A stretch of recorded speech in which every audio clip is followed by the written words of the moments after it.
साल 1971 भारत और पाकिस्तान के बीच जंग छिड़ी हुई थी। पूर्वी पाकिस्तान में मुक्ति वाहिनी लड़ रही थी, जो एक नए देश बांग्लादेश के जन्म की नींव रख रही थी।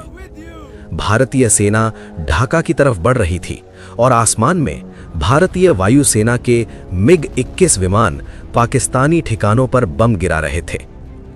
कराची से 300 किलोमीटर दूर पाकिस्तान की मियां वाली जेल की एक अंधेरी, नम और सड़ांध भरी कोठरी में एक भारतीय जासूस बेड़ियों में जकड़ा हुआ फुसफुसा रहा था।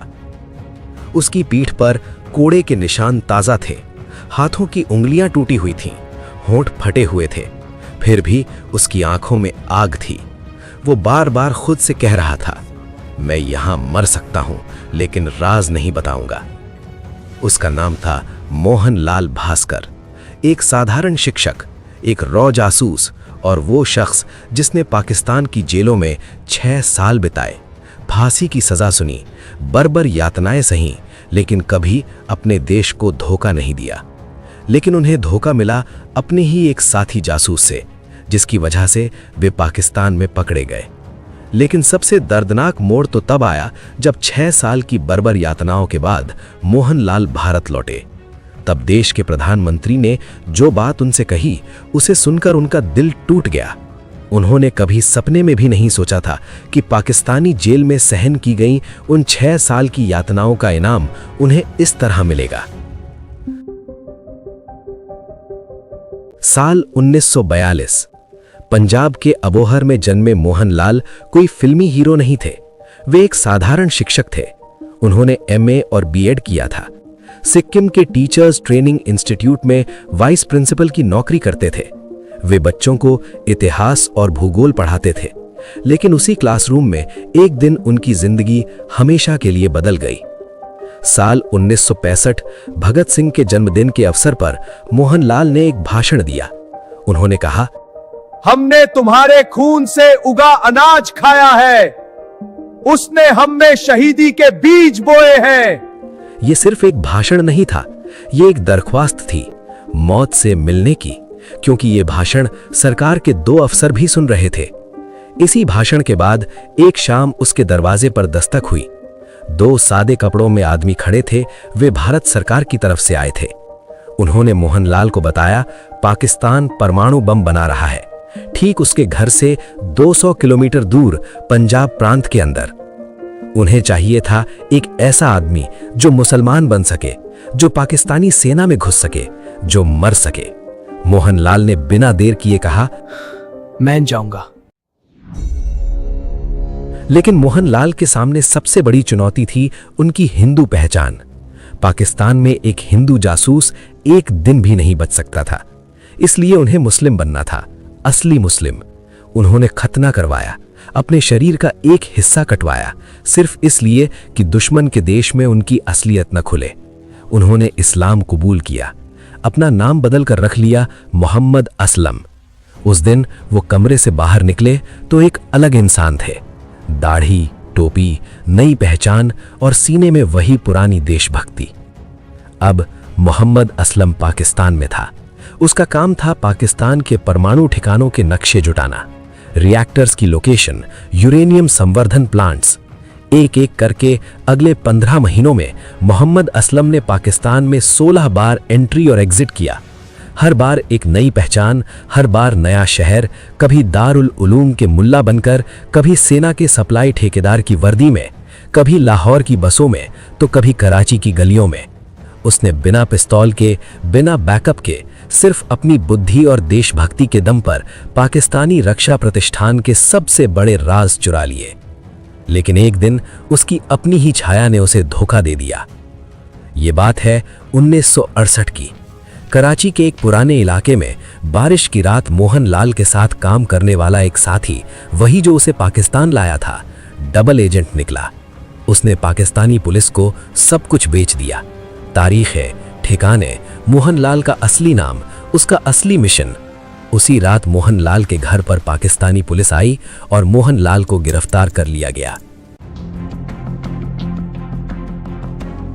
और फिर शुरू हुआ तड़पाने का वो दौर। जिस तरह की यातनाएं वहां दी जाती थीं, उनकी कल्पना करना भी मुश्किल है। वहां पर बंदिस्त कई कैदी पागल हो गए और कई ने तो आत्महत्या कर ली।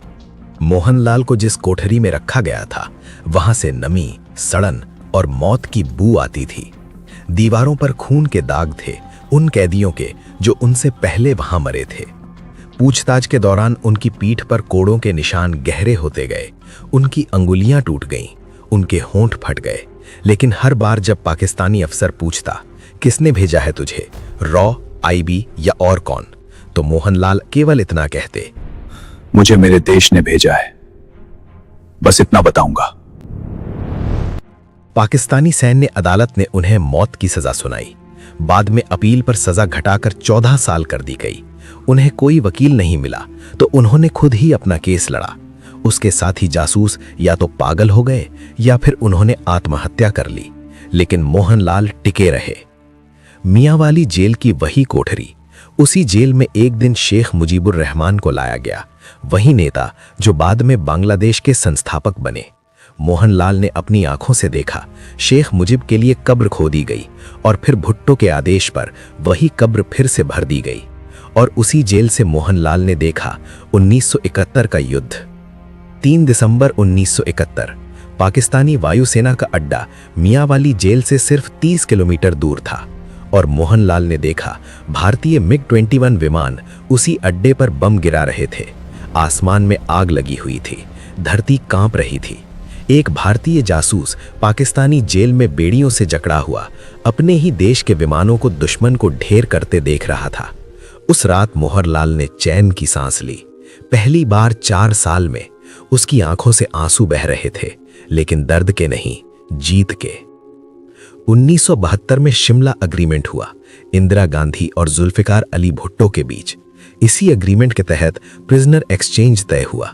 9 दिसंबर 1974 को 6 साल बाद मोहनलाल भास्कर को भारत को सौंपा गया। वो पूरी तरह दुबले पतले हो चुके थे, बाल सफेद हो चुके थे। उनकी आंखों में वो चमक नहीं थी, बस थकान थी। उन्होंने सोचा अब अच्छे दिन आएंगे, सरकार उनका सम्मान करेगी, उन्हें मुआवजा मिलेगा। लेकिन ऐसा नहीं हुआ। दिल्ली के सरकारी दफ्तरों में उनकी फाइल खो गई। महीनों सालों तक उन्हें इंतजार कराया गया और फिर मुरारजी देसाई प्रधानमंत्री बने। मोहनलाल ने उनसे मुआवजा मांगा। प्रधानमंत्री का जवाब था, तुमने पाकिस्तान में जो गलतियां की उसका बोझ हम क्यों उठाएं? अगर पाकिस्तान तुम्हें 20 साल जेल में रखता तो क्या हम तुम्हें 20 साल का वेतन देते? एक जासूस जिसने अपना शरीर कटवाया, जिसने 6 साल यातनाएं सही, जिसने पागल होने से बचने के लिए रात रात दीवारों से बातें की, उसी से उसके अपने प्रधानमंत्री ने पूछा, तुमने गलतियां क्यों की? आखिरकार 1977 में मोहनलाल भास्कर को मुआवजे के रूप में मिले मात्र 28,000 रुपए, उतने सालों की यातनाओं का मुआवजा। इसके बाद नौकरी के लिए उन्हें दर दर भटकना पड़ा। बुढ़ापे तक उन्होंने वो दिन नहीं भुलाया जब उनके अपने देश के प्रधानमंत्री ने उनसे कहा था, तुमने पाकिस्तान में गलतियां की, उसका बोझ हम क्यों उठाएं? लेकिन मोहनलाल ने हार नहीं मानी। उन्होंने अपनी आत्मकथा लिखी, मैं पाकिस्तान में भारत का जासूस था, और अंग्रेजी में एन इंडियन स्पाई इन पाकिस्तान। उस किताब के पन्नों में उन्होंने वो सब कुछ लिख दिया जो उन्होंने देखा, सहा और जिसके लिए वो जिए थे। उन्होंने कहा, मैं फिर वही करूंगा, अगर मौका मिला तो फिर पाकिस्तान जाऊंगा, फिर जासूसी करूंगा, क्योंकि देश पहले आता है, देश हमेशा पहले आता है। मोहनलाल भास्कर कोई फिल्मी हीरो नहीं थे।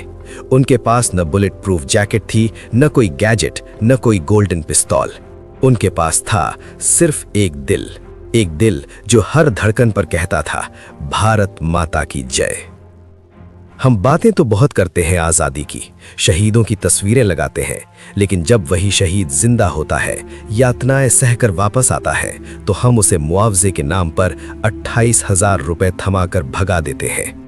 मोहनलाल भास्कर आज इस दुनिया में नहीं है, लेकिन उनकी किताब की हर लाइन हमें चीख कर बताती है, एक जासूस अकेला मर सकता है, लेकिन वो अपने देश को कभी नहीं मरने देता।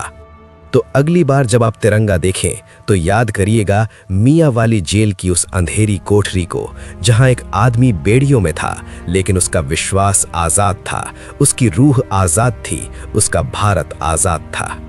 ऐसे गुमनाम जासूसों की कहानियां ही असली भारत हैं। असली हीरो वो हैं जिनके नाम इतिहास की किताबों में नहीं होते, लेकिन जिनके कारनामों से इतिहास बनता है। दोस्तों, मोहनलाल भास्कर की इस कहानी पर आपकी क्या राय है? कमेंट में जरूर बताइए। अगर वीडियो पसंद आया हो तो इसे ज्यादा से ज्यादा शेयर करें, लाइक करें और चैनल को सब्सक्राइब करना न भूलें। हम ऐसे ही अनसुनी, अनदेखी और सच्ची कहानियां हर हफ्ते लाते रहेंगे। तब तक के लिए जय हिंद।